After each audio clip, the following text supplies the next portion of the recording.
we think this house cannot be run in the manner it's being run for it to achieve the result it's supposed to achieve. We think this house is under wrong leadership of the person of the Speaker of the National Assembly, the Honorable Wetangula. This afternoon,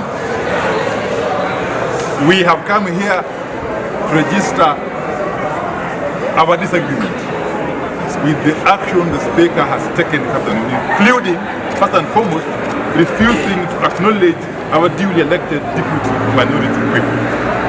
More importantly, to illegally punish our members who are exercising their democratic right of picketing. The Constitution is superior to all statutes, including standing orders.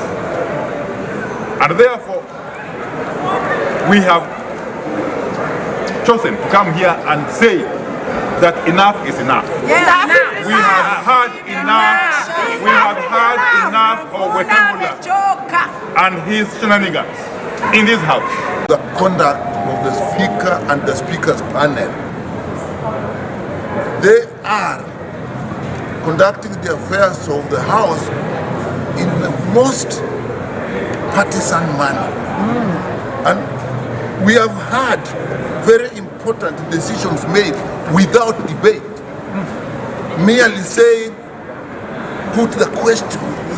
We have passed the governor of the central bank without a debate, moved, seconded, not debated. The deputy governor of the central bank moved, not debated.